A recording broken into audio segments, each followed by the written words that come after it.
ma because why you are depressed? You are depressed because you will never go to Benin again. Oridoma. Aragi saredo. Edo dio jeme. Edo rasara o. Edo dio je. Iyo regi edo agasedo. Edo dio jeme. Edo rasara ma. Edo dio. See, today I come out with my danger lifestyle. I come out with danger hair. I get where? If I hear them again, what the best try, talk boy. You are stupid. I tell you, I don't want to hear and say anybody come out for a pa. We're not lazane. Because you get a threat for them. Okay? What the best try, stay clear from Baby Sky. See, stay clear from me, eh? I dey tell you now because this matter. Now you even rise and go up. Now you even nyanyara. Una nyanyu. So now, as the thing don't have now, echo shift. And a shame na the shame o. Ekwe gi muwa. Ekwe wagije. God. Any person will go say make arrest for this matter, eh? That person like boy. And me sometimes I dey get that feelings of Baby Sky rest. No, I not the rest again. Sometimes I say, look at your see look. No. Egena, as I dey talk, that matter your hair. See, man. We coffee amuyanji last. Egena, that matter. Over long, to why I know feel rest again. Because you know why? Don't they find me trouble? You can never find me trouble, you'll go free. Ijeme. Uwezwa. Mama, you say that small girl, Baby Sky. Now they carry all those more people up and down. Uga bedwe no ya tenene me. Okay, me ya record there, ba. I push you. I dare because he may watch resting here. That person yet, Yenny. Only only wa calling me kakava. Wala. Escala well. Hey, wait. Now we are well. Now we matter na imehia nyanya. Ekwe wari ya. A man is going by there, no we are that rugged idiot. Oh, Jamie Reku. Oh, Guapa, we're out because that life to wire. Mama, we are both young. We were paro with young. Ekbe wa woman. Iyo. Yes, I love one. The contrary. Anya is small but mighty. When I saw they carry the upper down. You might think, baby. Very mumu people. If it's kind of small girl. Umo gonos work bells were young. So, Renania where you know be small girl. You the mad?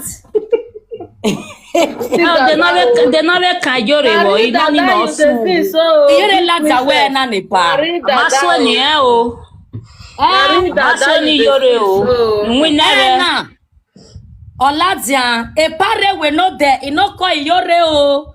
Mona call yore tas. Watiela wa. I get see Meneska.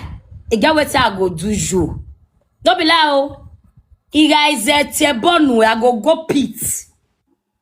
Iku iya tiebonu because he met we pity no where the way noje you know stress with be. I pity the gbon very o ma dan. I pity now na wicked. Amati eye mi na wo odo no do agun ayo oba emi ya agun aye a. Who man ni memene? Owe ni no be Davido, o ri we go alo Davido. Owe won me gbe bo be do we ni. Wa mi ere yi. Omie, Obanedo, Amegbe, Mama, No, that woman. Emi mama ni ba. Awe ni alawo wo no be Davido, we spirit yen ka mi e we Davido ariwore. O amegbe maredo. No, ka we gwigo no fi ogwa lo, we gwalwe no ya mu imego ene. That woman no well, e be we stupid woman. Boy we ka Davido kan manoredo. Ma we no ya mu edogboto no sun. Sister, o ke mi ama no amegbe do wen go bi ehun no. Egbe wa wo mi. Ima wa ri go giji ma wo wa. E ma ni calling yen ni my sister, yan ibi edo. Imani everi go nani ni etage do yan yan ibi edo. Yan ma no go na. She not well, oh, my sister. He not well. Davido, rive gwa lokian.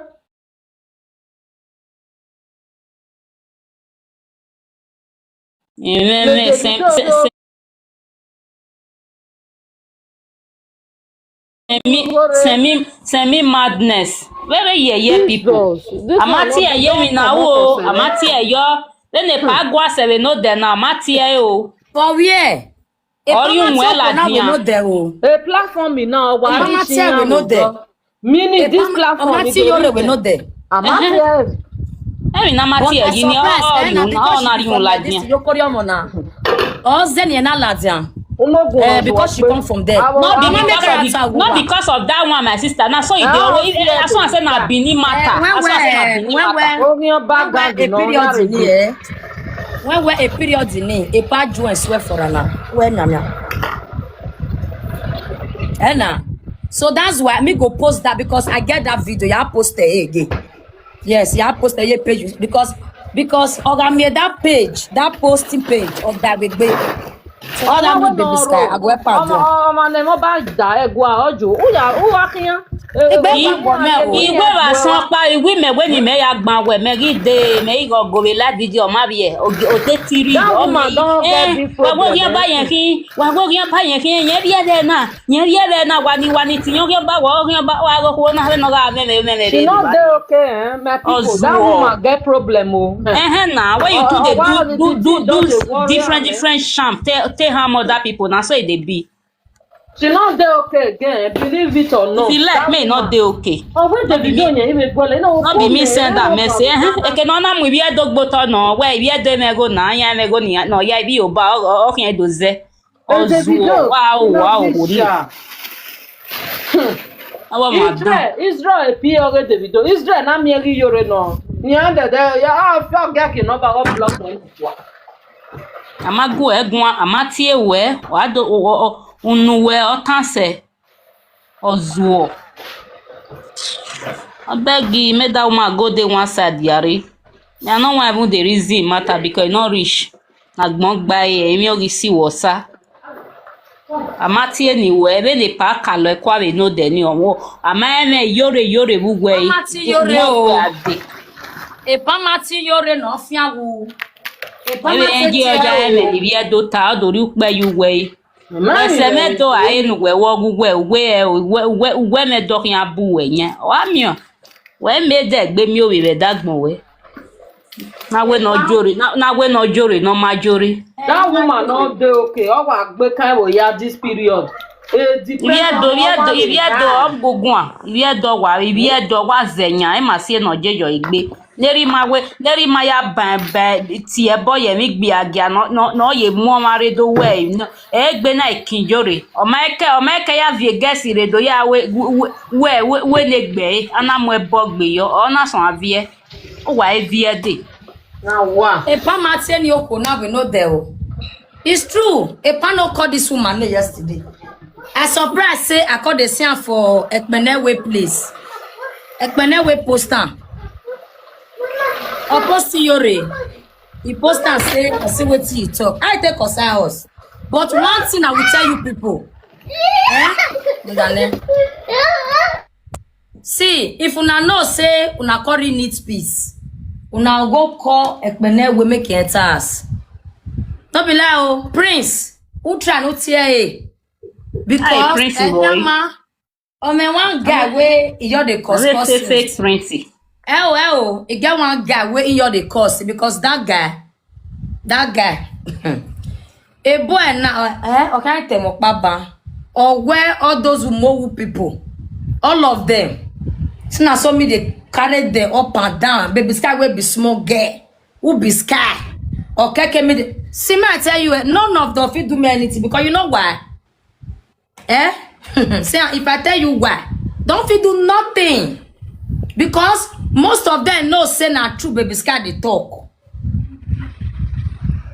And they talk truth, and they talk lie. Na truth, chief is son. Cool well. Ke no gwan yo ke only know when your history will do. That one don't frustrate already. So my you leave that one because imao no man do who you mo born ka ba so ni aye. But for you ekpene we la wo go. Se me aye Se me aye.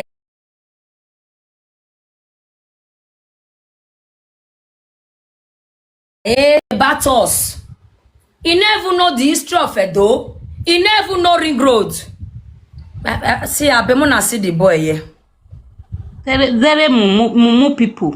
Ugly Go for Lagos. Can't they give person wala for Edo? See as dog. Like cow. When na me a live video we na oye no blishy. Na isiere mana Okwikwi. Even there for live video your snap. Okay, live video. All teme Sky wodo. Say na so therefore beat me. Say me wey be small girl. Who be your chief? A chief where as a block be ya. A chief where oh man salo boa. E chief la loué la dianu do fin awu. E chief zuo. Chief no la kala hian Italy. Who be your chief? Efe kolia wa sunwu. Ou eviade. Ave ne gbe ma oho ni re TikTok. Wala we boy wa ma win na gbe wa win na. O wa kekenet. Okay, wait, make I come on my face. Okay, kenet o. O wa re. No be lie. Don't be like kenet. Ojunu no le ojunu e bi wo re no le na ya kekenet. Wa le do ho bi yo bye bye. Make thunder fire you gbe onya o. Combine. Wezua. You say una people. And they don't feel sagam me, they don't feel same way be small girl. Because those one know say Baby Sky they talk truth. They know say all my fans they are right. They know say they know they lie. They know say that they talk truth. And it's true. Now true, don't they talk lie, not confirm. Only an a fake guy. Are we at Victor? Now fake person. If they do those things, so they collect all those essential so small money. You know what work? Yeah. No one work, my sister. You know what work? And you don't the way they live this fake chief life. And even over you no. Me may understand. I hope you Victor. Confirm no. That one are before. I hope you no. Okay, do you man even el yoku ato. Na people yo they talk down. Eri hane get ni ati when na TZW we ati. Okati wedo or where area people not going to believe that guy. Abitu warwao. It's true to warwao. Una they see and say that guy say na fake guy. Then no. Now they say I say a fake person. They want pepper believe. They want pepper believe. They know. See, if you see yesterday, it's tiny. Now, Omaka Kenny waiter. I saw your be.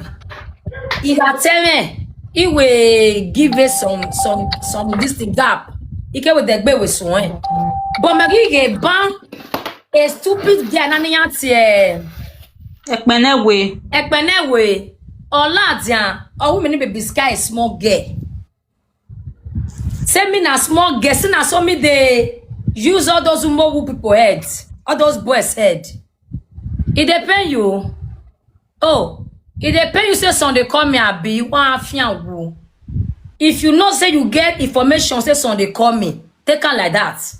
because those people know say una be fake person. Ozie, I don't want to even talk about una, but anything you talk for your shamba, me go come my domain. I no go climb up, come meet you, never. I'll come meet you for there. Be say me get my own zanga. I get my own zone. See my zone now, yeah. I will come here, I'll come talk to you. In fact, if talking, any person talk to Baby Sky, I go come here, come talk to you. I know they go your own house. I did my domain. And my domain, so now my TikTok, it's here. I'll say answer you. You're no longer there. Who look here? Yeah. Be careful, eh? My people say, ask me the sky, eh? Answer be like, eh? They come and show na video we do. Who look here, oh? Who look here? They come and show na monasya. Ijore no bi amazin. Ijore no bi amazin. Awe no look here. Me na ye na omaka we. Ekosi egbe. Uwe no fie ne gboe bo seti ban. Obi amazin la wa. Obi amazin la wa. Oh, seti ban do avie bebe. E fo we. Do avie. Do avie. Gbe o me no mi le gbe do. Leneri maga ata no do matie ni we ba ni. We de na wa do si egbo we la dia.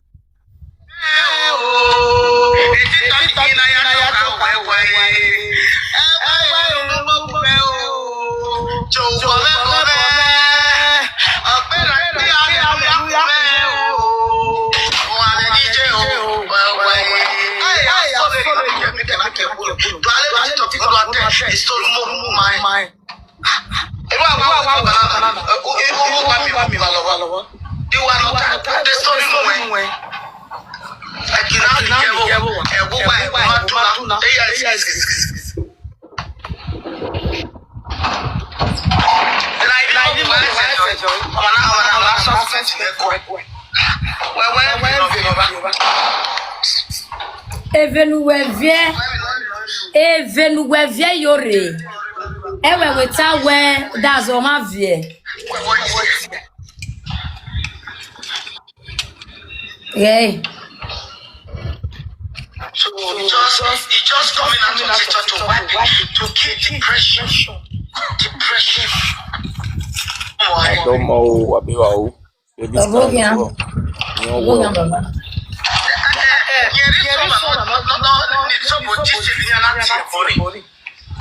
Okay, mujane.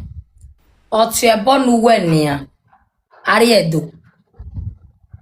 With the tickets no ariedo. Oni mahana. Dem no gi do we na.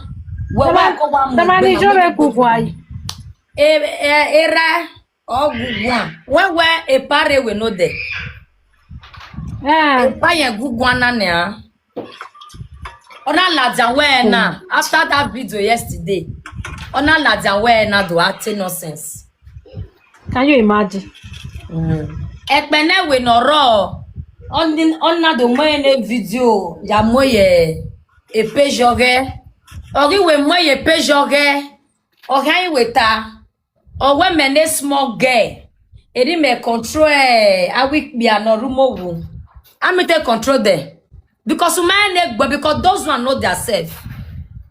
And because of you, I know they cause them gay. In fact, I know they caused them before, but now some will be say Oswald. All those Oswald inside of food. Maybe this one now more. When you go am we mere you we TikTok na mi no makanya be wa ijore na squad eyan hin we ijore brokos we ya opa eyan ya wa hin we no wa mi yan ni so squad oriyan no ehin apa won din wodo awe mi no urun da opa eyan ya hin e wa bo hin alawa gbe wa mi on ya gebe no wa etin do ya mo ehun wa gboto e emi na ta amati ewe yo odosi unwe ladian Ogugwe emi ya ọmọ na mu ladian emi ya wa gun aji ijore no bi omazin ijore no bi omozuo ijore no hu dan e monica gwewo don me ti gwegun yo Oni wasile go no silo ju.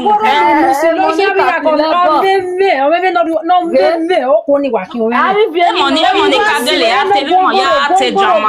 Il vient na ivio kwa na ya nous il vient Ghana il vient Congo il vient Rotiku. Il wasile ya wasile. Oga jumwera ya go. Il vient roba. Il y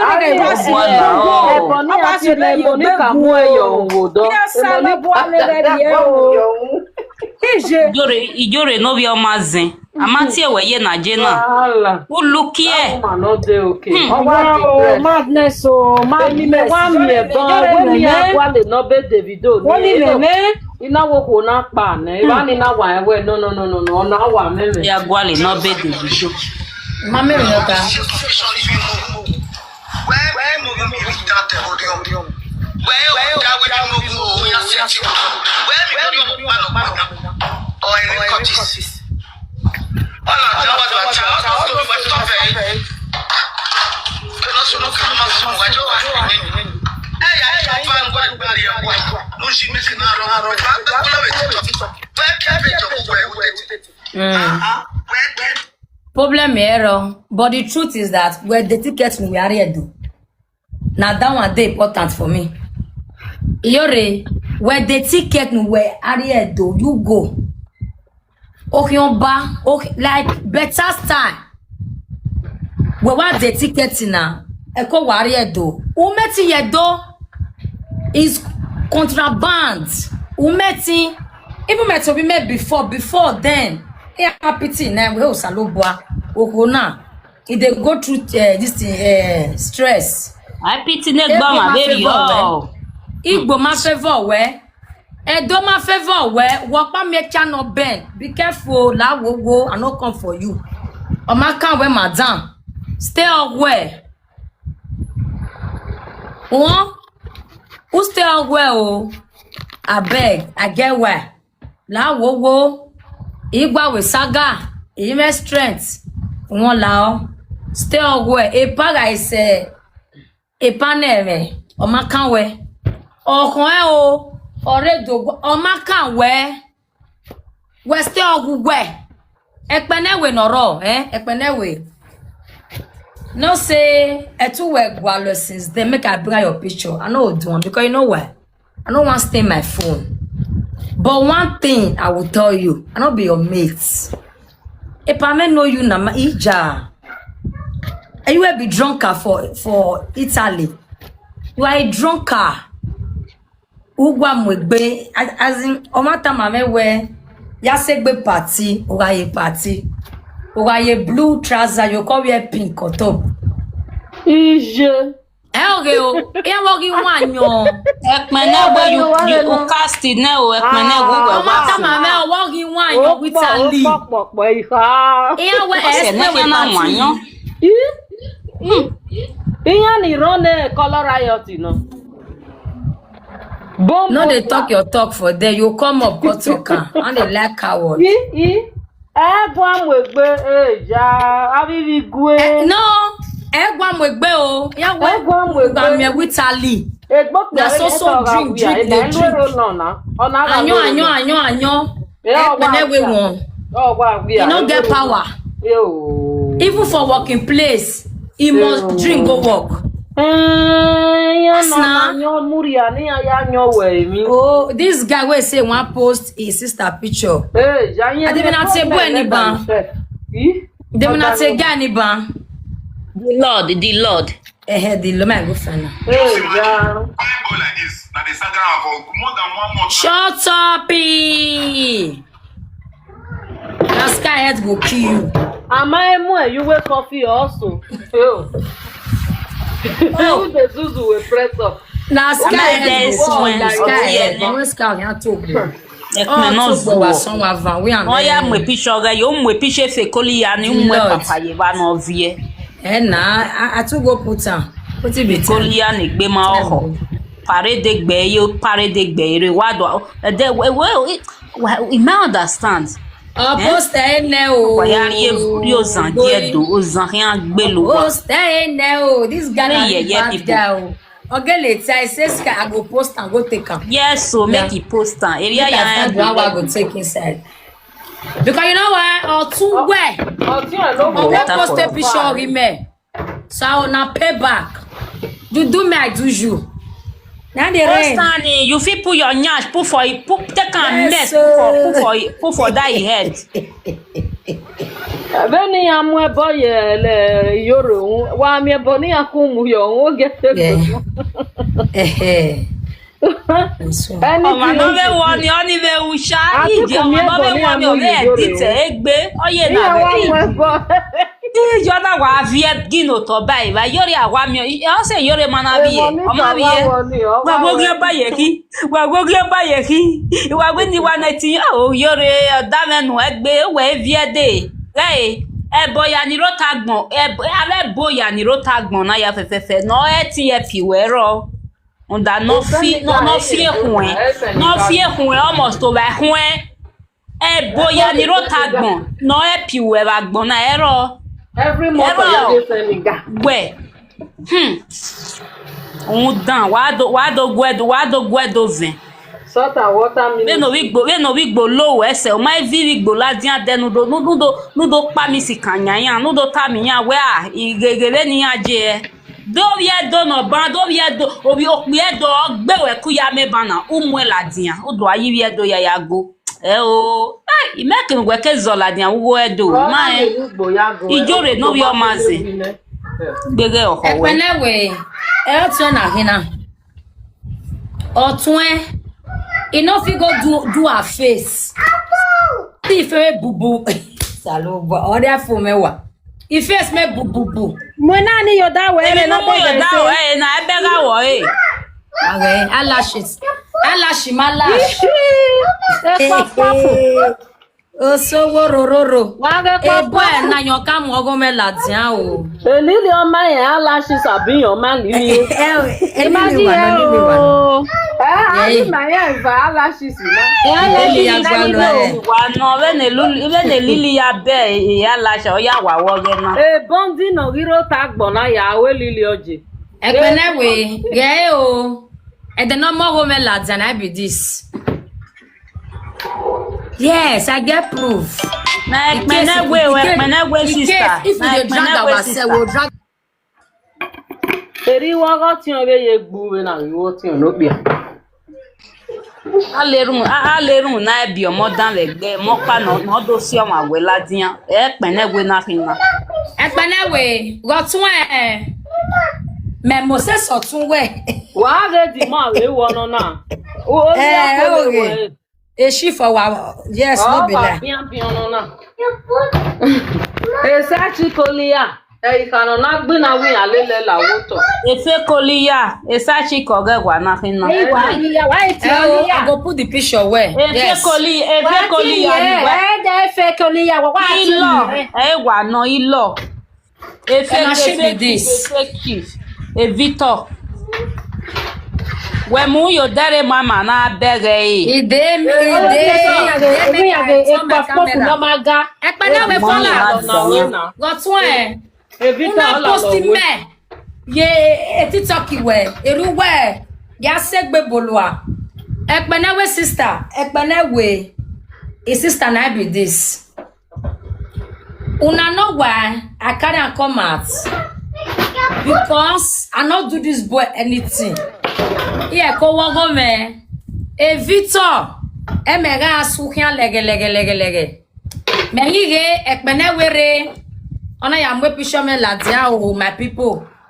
O ma kan me kan Epenewe de. Here ko wogo me fian. Here ko wogo me o Epenewe lare. Ogo tun ladia ne. Woka suwon e. Woka mwe pisho me ladia. Now go follow your sister, come out. Epenewe represent, come out. Out one again. We got two one we get sky. Enough you go do face. Make me V.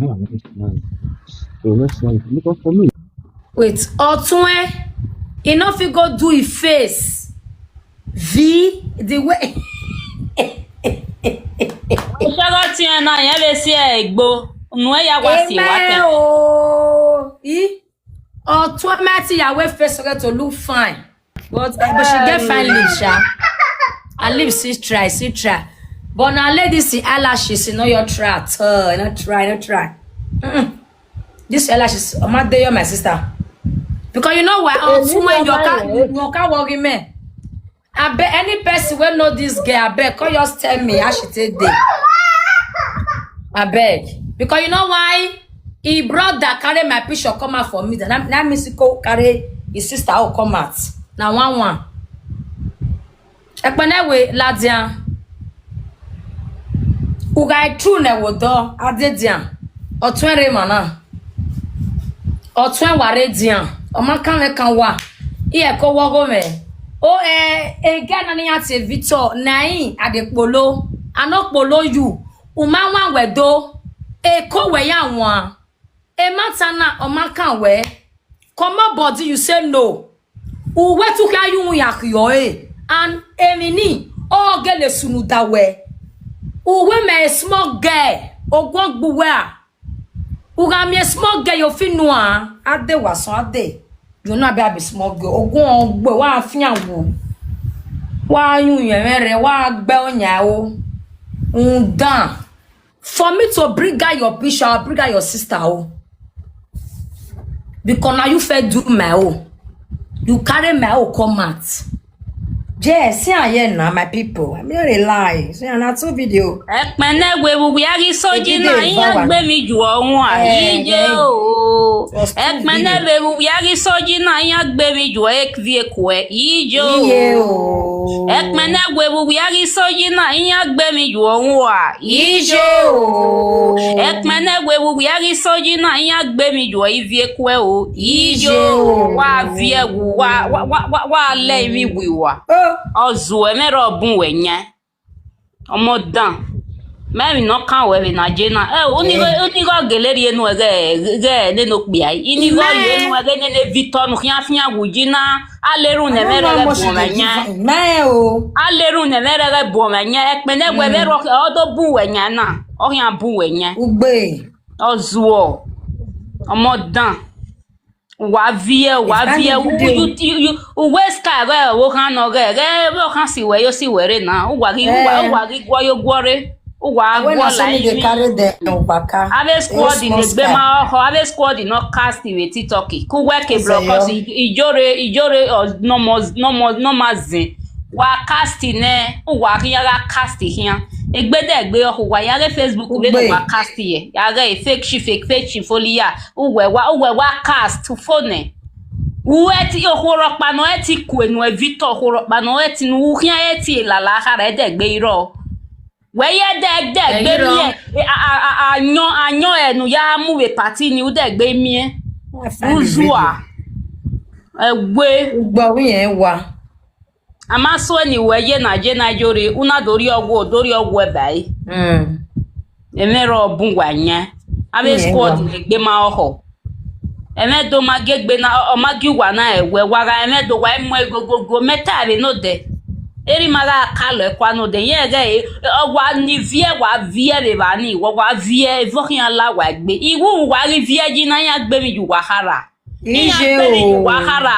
iya gbemi ju evie kwe a ekmenegwe iya gbemi ju evie kwe we ne solo ne zuo ni wa zu ade na be bi agwe si wo abia mo bia ma ego omo zuo no omo dan ave moniri ehwege family o ma ebe no ya dere agwe ko na nwa wodo ni ye mere kan do bun we nyana salo but then me do where they miss blood man miss blood we can wa be akin you be miss blood you know it better man mumu people now you enter Europe turn to another thing work na no go work una turn to lazy ass lazy youth everywhere they find free money up and down that one now they find free drink for party ekpenewe sister you put this thing for head jalamia for head Mudiana we to ni we e bond na ria we ya we bond ma bond this one too fine o we ma mi o ta wo ge o white o ma attache se elili o ma yen wi na bala chi si abi yen ma lili see ala we sakai see ala Ayelwe bondi ya wa lashes here. Ona say Get see eyelash not when mu yao. See make I show you eyelash. Ya eyelash not when mu yao. Ayelwe bena. Well. Sogere. Ayelwe bena. Ayelwe na. Ije me. Ekpene we.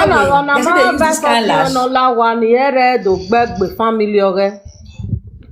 Ayelwe gba lashes na. Ina yerenia. E osogbo. Ogbogbogbo. Ije me badoga lash. Ma se no ka mo tiyan we no tiyan lawa. E wo ma se. La lo na we sha is possible. O wa shi lo yan e bakin. Victor okwe la lo na Oh yana buria na emere ambu enya. We e wa. Ya wo we na we ra gun ani ha. Ye we mi no ge bi ya no ga ata we ni ha era ya gun. Ozuo. Me ma we ni ago danyo no I see. Even this one too. Odanyo no it's not for yan wo ye basico ya rien le litali yan ba. Ja. Ozuo. De agbo mu keke o rien not for yo rien not for re. Ah de not for e ko gba lo ten sa wan ero. Ozuo. Zuo no lo mari. E wa go tion e. Awusa yen dia. You so wororo riro. Eva wa no imarere. We mi we. So goriro. Ekpene we dogo twen. Pena ga fa o. Abohia. Baby sky wa we mana. When it's I know which man. Wa we mana no ka bod One no ka bod da picture o kan PCVA. Picture o kan PCVA. O fan. If they wear picture. No, na that one go pin up post yo. O wa jo wa ni I know that. I will say go to the thunder there. Picture wa wo. Me aga Now.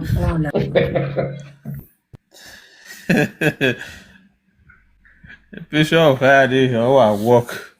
What your boy? DJ